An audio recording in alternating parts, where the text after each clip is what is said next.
Hi, I'm Stuart Whiting, and welcome to Recovery His Way on the campus of His Way in Huntsville, Alabama. I'm joined today by a long-time member of the His Way team, Mr. Scott Martin, as a volunteer teacher and a supporter. So thank you for joining us. Oh, my pleasure. So I want to begin with just finding out, how did you first learn about His Way, and when was that? In 2009, I was doing a big project for IBM in New York. And Tom Reynolds and one of the residents named Blake came and spoke at Twickenham at our church. And I knew after they spoke that I wanted to get involved, but I was traveling a lot to New York at the time. So I decided after I finished that project, I would come out here to see what they could, how I could get involved, if I could get involved. And so I wrapped up that project in January of 2010, and later that month I came out here, and since February of 2010 I've been involved. So you just set up a meeting with Tom Yes. and just said, hey, here I am, use me? Yes. Okay. Yeah. And what kind of plan did you guys concoct about how you could serve out here? I had been previously Dave Ramsey's counselor here in Huntsville and had taught his financial peace classes at our church. Yeah. And I was involved with a program called 48 Days to the Work You Love by Dan Miller and had been teaching workshops for that. And so when I mentioned that to Tom and Bill Nyland, they said they had actually been praying for someone that could offer some life skills classes like those. And so it was just a perfect fit. I really loved the 48 Days to the Work You Love program. And so I was basically able to just come start teaching what I had learned from that. So that was basically 3 to 4 years into the founding of the Way back at that time. Right. You go back to the Way, right? Before it was His Way. Yeah. And so I know now we have a pretty good slate of life skill classes, but it sounds like maybe you were one of the first to pioneer during that time. Maybe, I'm not sure. Yeah. And thankfully, one of the local churches, started teaching the financial peace program here. Mm-hmm. So over about a year's time, I quit doing the financial classes altogether, because they had a more formal program than I had, and I focused just on the work-related stuff after that. So before we continue with the work-related class, and I want to get into that, kind of maybe share with us where you were in your personal life and in your career that maybe aligned to make you think this is something I want to get involved with. Well, I don't know if there's a correlation between my work. For the first 11 years we lived in Huntsville, from 84 to 95, I worked for SCI Systems and then Teledyne Brown. And then in 95, I started my own self-employed programming business. And so one of the things that offered me flexibility to be able to come out here during the week, although for the first few years I taught, it was in the evenings. But now for 6, 7, 8 years, it's been on Friday mornings. Yeah. And so my self-employment gives me that flexibility to come here. But the work I do here really wasn't tied to anything I did professionally. Did you have any history with addiction or addicts in your past that may draw you to His Way? No. I know that draws a lot of people to this program. We did not. It's just the message from both Tom and Blake. And I can even remember the name of the resident that many years ago. I know who you're talking about, yeah. And it was just a powerful message, and it spoke to me. Okay. So you saw in this a place where maybe you could start really making an impact in a way maybe you hadn't been before. Yeah, that's part of the funny part. I thought I was coming out here with all this knowledge, and I thought about what I was bringing to the men, but after I got here, I realized they give me far more than I brought to them. And so I keep coming back because of what they're doing for me. And I want to also maybe get some more specifics on that. So tell us about what you have been doing in the life skills or job kind of skills area, how that's evolved and what you have settled into as part of your class now. We've had a variety of kinds of needs from our residents. We've had some guys even in their 40s that have never had an official job that the IRS knew about. So they've never interviewed, they've never filled out an application or a resume.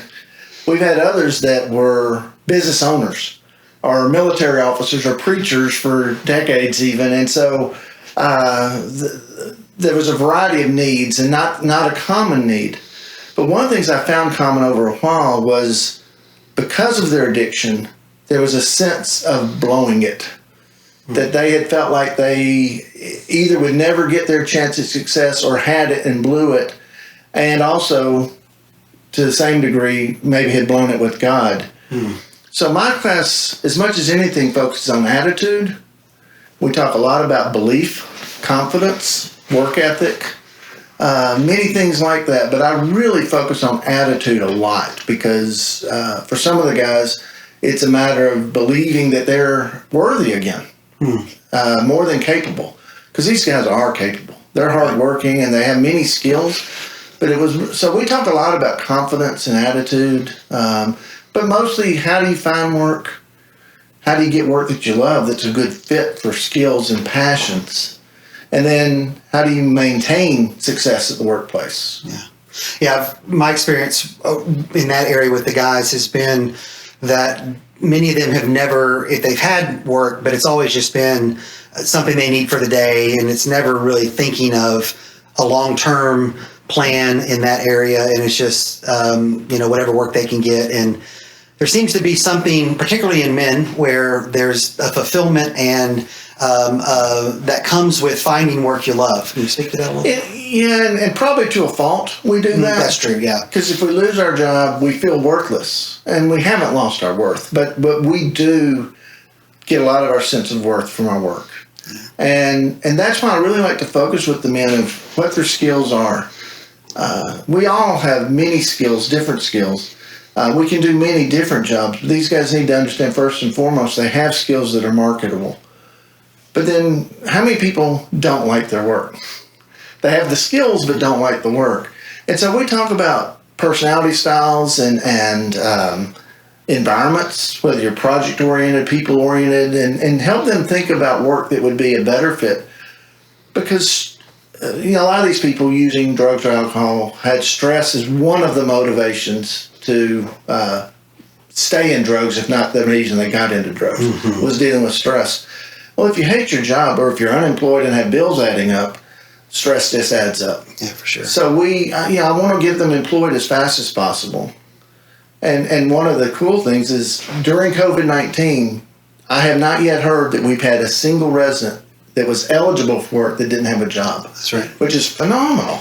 Yeah, I get asked a lot around for people to know, hey, how did COVID affect his way? And I said, we certainly changed some of our practices from a cleanliness standpoint and disinfecting and that kind of thing, but all the guys were maintaining work, and we're still going on. We froze bringing in new residents just out of caution, but yeah, that was really good to see because, as you said, a stressor, a guy loses a job and they're already in a precarious situation trying to grow into a new place. That can be really a big setback. Yeah, one of the things I did in my last class was we allowed each man to define success for themselves. Because that's really important, because otherwise how are you going to know if you are successful if you don't at least take the time? And that's definitely one thing that most people don't pause and ask, okay, what would successful work or a successful life look like? And so I'm challenging them to think about that, because why head in a direction if that's not going to lead to what they define as success? Yeah, that word success is a really important one around here, because I think the farther you are away from a program like this, you probably have an idea of what success for everyone should be. But as you get into it with the individuals and real people and coming from, all different kinds of backgrounds and with different circumstances, success can look very differently for each of them. Yeah. Actually, one of the things I've been surprised about is most of the men here don't define success by money. And it's because they've had a lot of damaged or destroyed relationships. They realize what's missing. And for most of them, success has an element of restoration or at least good relationships from here forward. And I love that, because how many people have full pockets but empty hearts and empty lives? And so I'm glad that these guys are thinking about what is fulfilling and not what's just hollow. That's great to hear. Yeah, most of the guys have such damaged relationships that when they start to restore, what a breath of life that must feel like to them. They can really see the importance of that over what many of their lives have been about, just making money and spending money. And and I know that it's another area of what we try to address with the guys is being wise with your money, being thoughtful, and that's why we keep their money comes through us, and they have access to it, and we help pay their bills if they have any, kinds of things on the outside, if you will. But and sometimes that's a new thing for them to be thoughtful about. How am I dealing with the money I do have and building that? Right. And so we've had, you probably are aware, a number of guys who've graduated, who've been out for even over a year, continue to do their bank with us because they know, that's just a smart thing for them, because it's not all about having that access to the money. It's just, when I need it. But otherwise, I've got a whole different set of, pursuits that I'm after with relationship and building something for the future. And it's not just about getting that cash. And that's one of the fringe benefits of being a volunteer out here. I have seen it in people's eyes when relationships have been restored, and unfortunately not all can be. Right. For a variety of reasons. But I have seen it in their eyes when those relationships are restored, and that is the most important thing in the world. And with that, I've seen it when guys thought they blew it with God, and they realize that they haven't. Boy, that's a motivated person when they realize they thought they had lost God and they realized that they hadn't. And it's just such a wonderful thing to see that. And to, my part is such a small thing out here, but just be a small part of that. Yeah. So you mentioned the word worth earlier, and about, that's certainly a message that I think comes through in every aspect of our classes and our time together, is showing there is intrinsic worth to every individual, because like you said, many of them feel like they have no worth or have blown it, and certainly no one would ever receive them back. And what a great message that comes right from the first page of our Bible, that God chose to make man in his image and to invite him into a relationship, and that you can't just turn that off. That's something that's there. You turn your heart back to him, and he's ready to receive and go forward. And many of us that grew up in church and have been a part, we take that for granted. And what a blessing it is to see. It renews in me also the same sense, and I'm guessing that's why part of what draws you back to saying, I'm getting more out of this than I'm putting in, maybe. Exactly. And maybe it's just me. I assume it's not. Growing up in church my whole life, was an elder in a church for almost 10 years. It's still so easy to get caught up in self and to take God for granted. And when you're out here and you see guys desperately seeking God, it's a reminder every week that God is worthy of pursuing, and that God is not something to be taken for granted, and our relationship with him is not something to be forsaken. And so it's refreshing to me every single week to see that. And so hopefully I'm not taking him for granted because of the reminders these gentlemen are giving me every week. Right. It's definitely a blessing. Are there any specific stories you think of over 10 years in the area, particularly of maybe with the jobs and life skills? Well, again, I do a small portion. Even if I help motivate a guy, and I've helped some people get interviews and get jobs, but other individuals here have helped even more in that area than I have. But yeah, there are a couple that went in. One guy in particular, he went in for an interview that I had set up. And in the first couple of minutes of the interview, because the person interviewing knew where he was from, he asked him, do you have any felonies in your past? And the gentleman said, yes, I do. He was up front with him right from the beginning. And the business owner said, well, because we have some government contracts, we don't hire people with felony records. But this is a small mom and pop shop, about 50 employees, 60 employees maybe, privately owned. But, as you know, many of our residents don't, or most of them don't have their own car. And so he was driven to the interview, and whoever dropped him off wasn't going to be back for an hour. Right. And so even though they were 5 minutes into the interview, the gentleman said, well, let me show you around. And so they started talking about the work and things. Before that hour's up, he had a job offer. And it's because the business owner got to know him. Right. Their policy about hiring no felons was a general policy that allowed them to avoid that situation when needed. Once they got to know him, they gave him a job offer. They figured we can find a way to utilize your skills and your talents in an area that's not a government contract. Well, no, it wasn't the government that was saying that. Gotcha. It was their own rule just to protect themselves. But once they saw this guy and saw that felony was a thing of the past and it wasn't who he was today, they wanted him on their team. I see. So that was neat to be a part of. That is neat. So I'm curious, when you talk to people about His Way that maybe are otherwise unfamiliar, or what do you tell them about this program and your involvement in it? That's the best thing I do each week. That's the first thing I always start. It's my favorite thing I do each week. Friday mornings. I mean, most of my clients know, don't call me Friday morning because I'm here.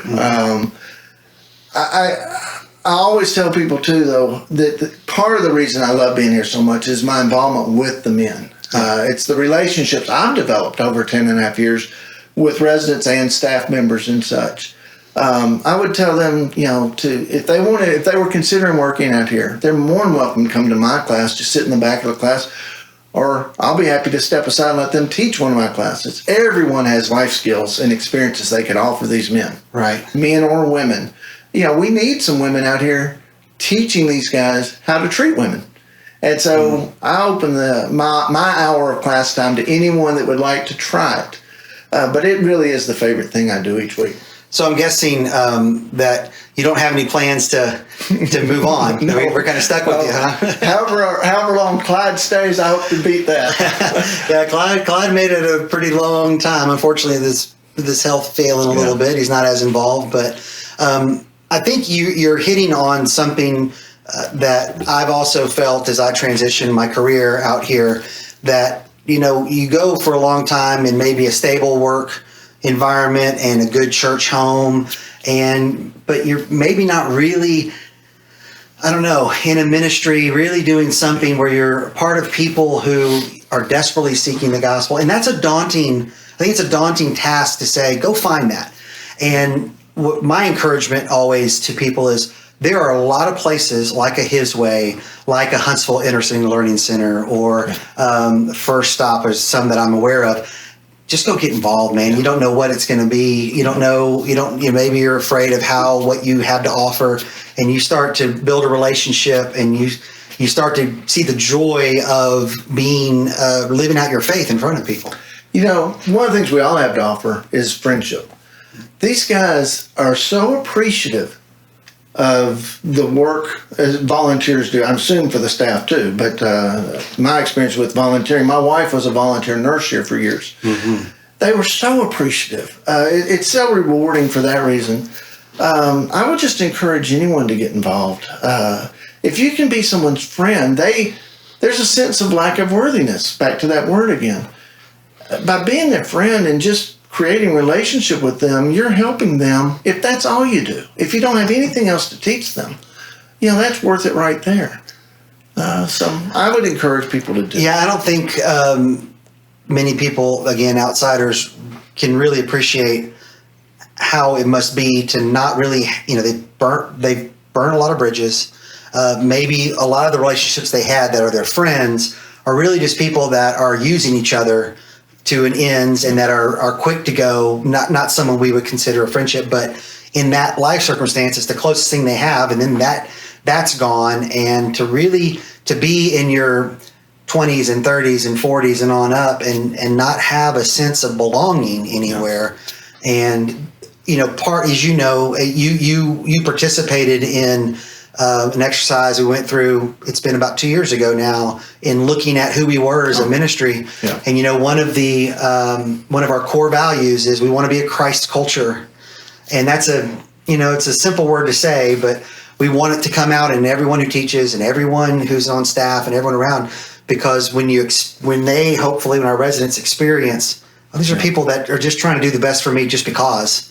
Not because they're trying to use me or get anything out of me. Right. I think it's hard for us to appreciate how meaningful that is. And I'm glad that you hear some of that from them. Well, that's a good point, because many of our classes are Bible-based here, and rightfully so, being a Christ Culture Center. My class, I can go weeks without having reference to the Bible. Right. And then, because attitude is so important, every once in a while, probably 2 or 3 times a year, I'll do a study of Philippians, just a short study of Philippians, because it is a study in attitude, and no matter the circumstances.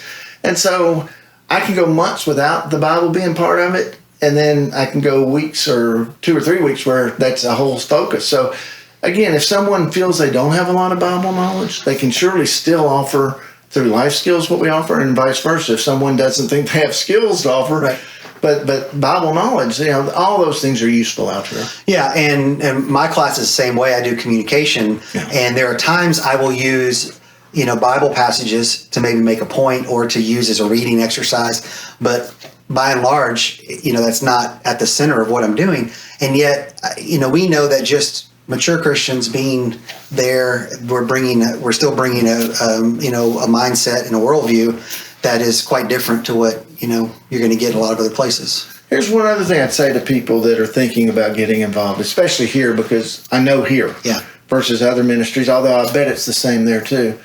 I think most Christians really want to help. Yes. But they don't always know how to help. Yeah. And I think there's also an idea that I'm willing to help, but I'm hoping that the person will at least make some effort for themselves as well.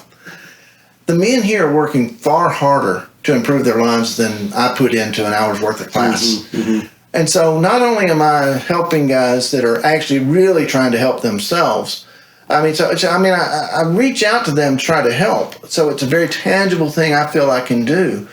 But again, I'm not helping someone that's refusing that help or taking it for granted and not doing anything themselves. Again, the effort they put in is far, far greater than anything I do. This program has a self-weeding out kind of component because we do ask a lot of the residents. There's very little free time. There's a lot of their classwork is outside of class. They're doing... right now we could go into the cafeteria area and you're going to see a group of guys that are working on their reading and they're, doing tests and getting ready for the next assignment they have. And, after the evening classes are over, there's chores and there's a short bit of free time and then it's curfew and start all over again. And so you're right. And guys that just this isn't worth it. Well, then we also kind of know that it's probably the guy that's not going to really make the effort to have a new life. And your read on that is dead on, and you can spot them. What do you feel about the? I quit trying to guess because there were guys that I thought they'll never make it, and boy, they're some of my best friends now. And then there's others that I thought that guy's got it, and they continued to. I kind of interrupted myself. What I meant to say is the way that our cyclical nature of.